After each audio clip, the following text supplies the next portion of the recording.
welcome to episode 23 of Anime and Us. I'm TJ. And I'm Shawn. And this is the review show that reviews anime from A to Z, sort of. Alright, so last episode, we got Ungo. For category U, by the way. Whatever. Before you get into that, last week we forgot to rate the Galaxy Hours. Yeah, so we're just going to throw that in real quick. It was pretty terrible for me, so I'm going to give it a 3, but it wasn't as bad as some of the other ones that we gave 2s and 1s for. Mine's a little more skewed here, so I'm going to say 4. That's fine. Alright. Anyway, back to Ungo. The important stuff.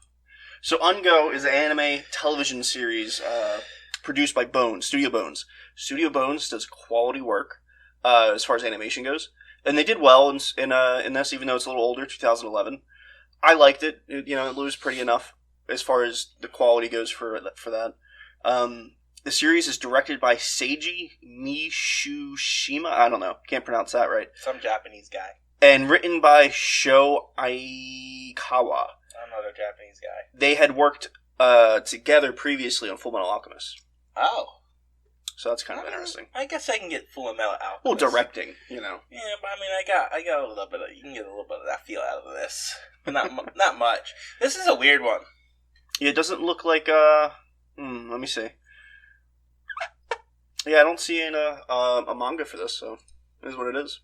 Okay, well, see, we're taking this on a different view, kind of, because the first episode of this isn't... Oh, yeah, we kind of messed up on that. Wasn't what we watched. So, when we looked at the list, we saw episodes 1 to 11, and then after 11, we saw the prequel movie. Right. Well, apparently the first episode that we clicked on, said episode 1, was also the prequel movie. So, we watched the prequel before we watched the show, and usually you watch the prequel after you watch the show. Yeah, and, because it's a prequel. So, by doing that, we actually had context for everything that was we had some context, and we knew some of the things were going on. But thinking about it, having the context of why everything's happening, the show wouldn't have made no fucking sense if I didn't know that. That's my whole point. So I would have been confused and lost the entire time if I didn't see the prequel first. Right. So that's what I was getting at. Because if you just jump into the first episode of this, no explanation for anything. You have no idea what's going on. And by the time the end comes in, they allude to some things like about the war that happened and what started the war, but they very, very. Well, yeah, even bits and pieces. Even so, he starts to go into how he's got a demon monster attached to him. It's God. I think she's God. We'll get to that, but that he goes into how he came to be with him, and we're like, that wasn't even really mentioned at all throughout the regular series. So so that would have been so confusing. So if we had just watched the series without watching the prequel at all, it would be a much lower rating. I guess that's why the prequel movie was put in on the first episode. Maybe that might make sense. Because, you need it, or else you're going to be so lost. Yeah, it would have been... I mean, it's already a convoluted mess. Oh, yeah. But without the prequel, it would have been so much worse. Mm-hmm. Alright, so go ahead, premise. Without anything from the prequel, you sort of figure out that there's this detective dude, and he has this kid sidekick. And towards the end of every investigation, because almost every episode is an investigation in and of itself. Sometimes they're 2 or 3 episodes long. He's the failed detective, apparently. Yeah. When he doesn't fail but at all. He doesn't fail at all. Apparently there's another guy... So he's trying to figure... Usually it's a murder, not always, but he's trying to figure out a murder. And right around the time he figures it out, his kid partner is like, I need the truth, feed me souls. And turns into this weird woman, and he has to give her a question to ask a certain person, and that question reveals the truth, and you can't not answer her. And that's pretty much the premise. He's always being upstaged by some guy working for the government who has ultimate power. Studio or chairman. Yeah, whatever his name is. But he apparently has all the power in the world to cover up all these different things that go wrong. And he's not even really a bad guy. Yeah, he's not really a bad guy. Not really a good guy. Kind of a bad guy. Yeah. I don't know. It's weird. This whole show is weird. Yeah, and it's so hard to keep track and pay attention to, especially when, each episode, like I said, for the most part, has its own investigation. Some sort of murder or some sort of mystery they have to unfold. And there's, no explanation for anything. They just jump right in it. And sometimes you don't even get names of people. They're just questioning them and it's like, what? What happened? And you can sort of piece it together later, but it's almost there was only one or two times where I figured it out before the show showed it to me. And I'm usually good at that. And I was I have no idea what the hell's going on here. The one time I remember that I figured it out was the girls that were singing, and the one member was dead. Before they figured it out, when he played the music on his phone, I was like, oh, I get it. Yeah, I figured that out pretty early too. Everything else, the other one I figured out, they don't let you figure it out. The other one I figured out is when he became a cameraman. I figured that one. I figured that out pretty quick. That was towards the end. Yeah, that one was towards the end. So, but if we didn't have the knowledge from the prequel movie, that might have been harder to figure out. In the prequel movie, you find out that there's another sidekick character, God, for another person. He kind of gets this God character with him by dying, apparently. And then she sort of brings him back to life. And he makes a deal with her. She was like frozen in some statue in Africa somewhere. Yeah. He makes like a deal with her, I'll feed your souls, just don't hurt my friends, but they all died anyway. That confuses me, the whole soul thing, because in the prequel movie, Inga, the God partner he is, takes possession of his body. Yeah. And starts killing them and eating their souls. I think he brought them back, or she. I think it's a she. It looks like a he when it's in the little form, sidekick form, but then obviously when it transforms and it goes for the truth question, it's obviously a she. Well, no, yeah, so it's weird. It's a little gender bent. So whatever. It doesn't matter. I'm sorry. It's just a weird thing to point out. That doesn't matter. But yeah, in the prequel movie, all his friends are dying. There's only one left. Well, no, that's not my point. So he's eating souls. He's eating the people's souls and killing them. Yeah, isn't that what he's doing when she's asking the truth and feeding them? Yeah, I don't think, because they don't die when they ask for the truth in the investigations. I think she's just like eating a little piece of their soul. Because there's a couple times when you see her like eat a butterfly, and the butterflies represent souls here. So but it's only like one or two butterflies. It's not the mass amounts from the prequel where you're seeing hundreds of thousands of her eating. But of course butterflies represent the souls. Yeah. So, But yeah, it looks like she's just sort of nibbling on their souls in the series, whereas in the prequel she was just eating everyone's souls, all of them. So yeah, in the prequel movie, he comes across like this band. Is that what they were? Yeah, there's some sort of rock band playing for free. And well, before we get to that, he's in some African country, and he's like a traveling film movie shower for free. He goes to like these towns that people have never seen movies, and he's just showing them movies. And then he comes across them. He's down on his luck. He's got no money. Yeah, so they need a guide. So he's a guide for them. He's doing that because he couldn't win a gold medal in swimming. He was so average. Yeah, he was so average. He realized his limit and had to quit. I don't know. That was weird. Anyway, so he comes. Yeah, it was just a stupid reason. Like, okay, so now you're going to Africa. Like, that's what you're doing. Good reasoning there. I'm going to stop trying to be a professional swimmer and become a free roaming movie player. And then he finds the band, and he knows one of them because they were on the swimming team with him. Yeah. So now he's like a guide, and immediately he's a really shitty guide because the second day, they all die. He's a real shit guide. Well, brings him into enemy territory, and they're shooting at him. Well, you learn later that he did it on purpose. Yeah. So, it wasn't really that he was a shit guy. He was just a shit person. But you know what's really odd? So, like, he's no experience in being a detective. He's a film junkie. Yeah. No real experience in being a detective that we kind of know of. But then the series starts, and he's an amazing detective that gets everything right. Like, where's your training?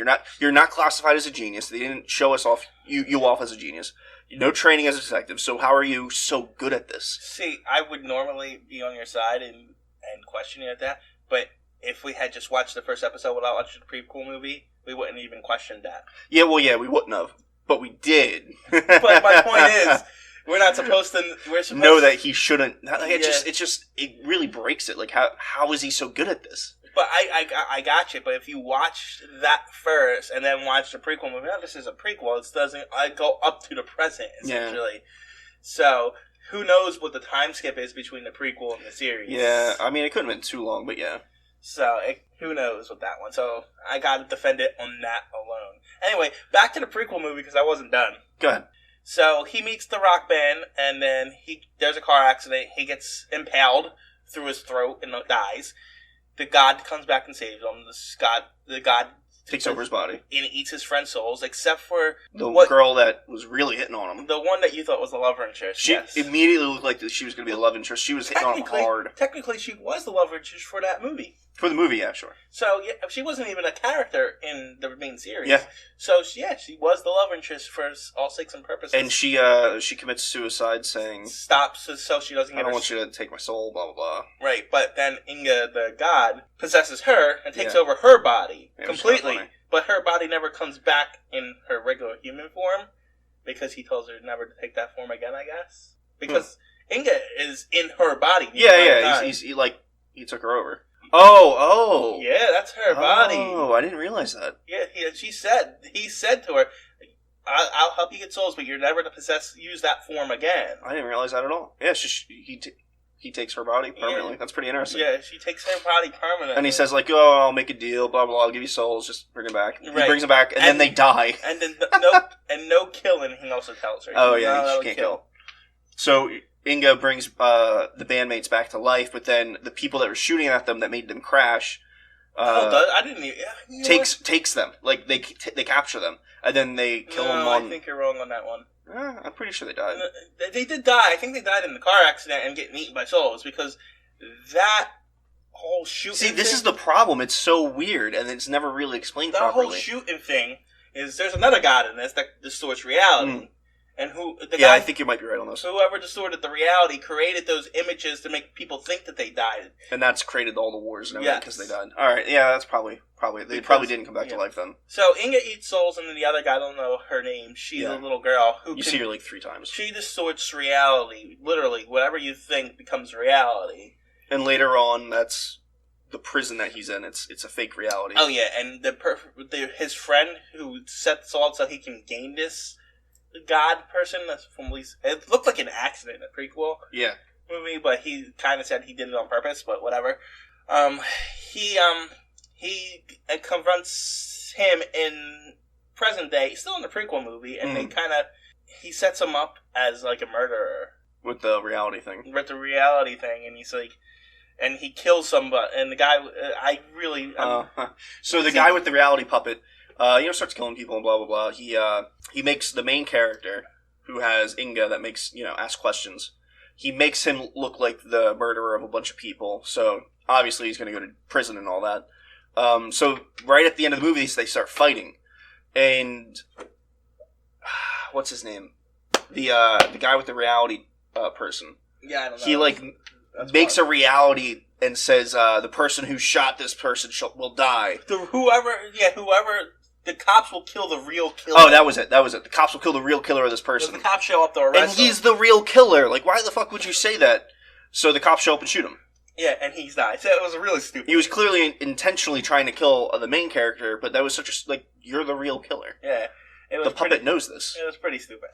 I just wanted to bring that was so... We watched the prequel together, and we were just like, what? Yeah. That's... The series goes on... episode by episode, different investigations. Just to point out real quick, the second god, the reality alter god, after the prequel movie doesn't show up to the end of the series. Yeah, probably episode 9, I think. Yeah. So up until then, it's just a couple random investigations that don't really have anything to do with each other, except it's some character building for the main characters. So the show doesn't start to episode 9, essentially. Yeah, pretty much, because it's all pretty irrelevant before then. And then really. Around episode, it's a little bit. It kind of develops the. You learn a little bit more about some people. But no, I mean it sets up the whole. The guy who's in charge sets his up and how he's gonna be set up in the end, which just really doesn't have much of a story to it. To be honest, it's just a convoluted mess. It really is. Well, around episode 9, he's getting framed for murder again. The main character. No, he's not. Yeah, that's why because it was an actual prison. Yeah, that's why he was there. Yeah, no, I got you. But before we get into it, in the prequel movie, they never clear his. He never cleared his name. Well, I don't know if he had to. Yeah, no, they gave him a fake identity. Oh, okay, yeah, that makes sense. They did. They gave him a fake ID. So now going forward, he goes to the prison to talk to one of the prisoners. Yeah, because I forget why. For some apparent reason that he need to. And he used a mind-altering reality to make him think he was in prison. He wasn't getting framed or anything. Oh, yeah, you're right. And then he's just sort of stuck in prison. He's in the outfit and he's in prison now. He thinks he's on a movie set. The reality thing, they think they're on a movie set. And, he's not the director. He's like the camera guy. Yeah. And the girls are the main actresses. The three main actresses are actually... They're always in their underwear, which is really odd. Well, I guess that was kind of the movie they were in. I guess that was just an excuse to put them in it. But they were actually convicts in the prison. Yes. Which, is that how prisons in Japan work? The female... That's a good question, I don't know. The female prison cells right next to the male prison cells? Yeah, in America, they're completely separated. Separated by a Separated fence. prisons, nowhere near each other. Yeah, I don't know, maybe. So I thought that was kind of strange. Yeah, that might be a thing. So guess we'll look into that later. No, we won't. The reality is them, even though they're in prison, are making a movie. And they're questioning things as weird things are happening, so they're questioning things like, why is the script blank? The director hasn't written the end. Well, the director doesn't fucking write, the director directs, so I don't know why you're asking that. Was it the director? Yeah, I guess the director had to be real because he was dead. Yeah, so the director happened to be a security guard. That was trying to help. I believe he was trying to help one of the girls. Yeah, and someone messed with this gate that lowered raise the and girl lower. He was trying to help killed him. Yeah, but I don't think she meant to. I think it was. Yeah, no, it was an accident. Yeah, it was an accident because someone messed with the gate. Or maybe it wasn't, but I don't know. No, I'm pretty sure it was an accident. She went to close it and killed him. And they all thought it was like a cart on the set that ran him over because the whole trolley, reality thing. Not car, trolley. Well, whatever. There's a difference. A cart you push and trolley is an actual giant bus kind of thing. So big convoluted mess, hard to pay attention to because the entertainment value goes really, really down because it's hard to keep track of. Yeah, it's kind of hard to follow. So it is what it is. Towards the end, everything's fine. Well, at the end, they frame the alternate reality guy. Yes. The alternate reality god gets taken over by somebody else, who he then frames the big boss guy for blowing up himself and a bunch of people who are at a talk show kind of thing because the big guy is really like a shut-in almost and doesn't come out, and so this was rare that he came out, and they thought he came out and threatened them. He threatened the people he was going to the interview with were threatened beforehand, supposedly by him, and he comes and that whole place explodes and he's supposedly be there, and it was all set up by the guy who had the reality god at this time. It's probably coming through really messy right now, but that's how the show was. Yeah, I'm having trouble. It's hard to have a straight line of reasoning or speech here because that's how bad the show was. Right, I'm having trouble explaining it. We're piecing it together way better than the show did. That's for damn sure. Kind of without the names, it's even harder. Yeah. But it's still. But so anyway, so the big guy gets framed for doing this by a cop, wasn't it? Yeah. For the reason because the person he loves worshipped the higher up guy and paid more attention to him for that. That was the reasoning behind it. Yeah, it was stupid. It was really just bad. The reasoning, bad writing. Reasoning behind these things are this is ridiculous why they do it. And so then they discovered that he's faking, and then all of a sudden we have a god battle, and it's like some kind of anime from out of nowhere. Naruto or something. Yeah, it comes out of nowhere. In the last 10 minutes, these two gods are fighting each other. Yeah. And it's like, okay. The questioning god and the reality god start fighting each other. Actually, I'm sorry. Only Inga's a god. They say the reality god is actually just a something soul or something. Whatever. It was actually a soul because Inga actually ends up eating her. Yeah, she does. So... super weird. And this was supposed to be the good one out of you. It looked, so I read the brief description and the picture for the DVD art. It looked good. It looked like it was going to be really good, but it was just fucking, man, I'd rather have, 12-year-old go into school and watch that instead, because this is fucking terrible. The prequel movie wasn't that bad. The movie wasn't terrible. Yeah, so... Could have been better, but it wasn't terrible. Right, so, it was... if you... The show was... The show was, You need the movie with the show in order to understand anything that's going on. But with or without it, it's still bad. Yeah. So, it depends on... It's I almost want to separate the movie out and give them both their... Yeah, the movie wasn't so bad. So, hey, let's do that. I think we should do that. So, the movie was pretty decent. It was like a 6. Yeah, 6, 7. Something like that. I'd say that, too. And the show is a 4. I'd give it worse than that. It was just so... It wasn't that it was boring, because I wanted to watch it. It was pretty. No, animation was good.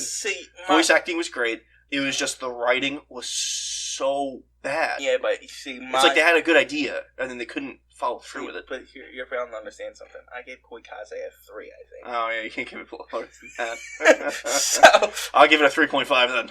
so it's a 4 on that side. And if you put the movie in with the show, it's a 5 total. Mm-hmm. So you got a 4, 5, 6 rating, kind of. Because it's an average show altogether. Yeah. Even with its convoluted mess. Because that's the only issue is the convoluted mess. Right, because it would have been fine if it wasn't for that. So I guess 4 is alright.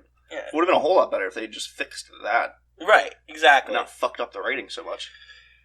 Alright, so yeah, there we go. Let's we're gonna spin for V. Spin for V. And here we go. You took out the sound. Where's the sound? I took the sound out because I don't like the clapping at the end. Oh man. Ooh. Beautiful Joe. Yeah, that's based on a video game. It is based on a video game. Is it an American video game or is it a Nintendo one? I think it's a Nintendo game. Actually, I think it's a Sega Genesis. Oh, there you go. So we're gonna do Beautiful Joe, whatever that is. Yep. All right. Beautiful Joe. See you guys next time. Bye. Bye.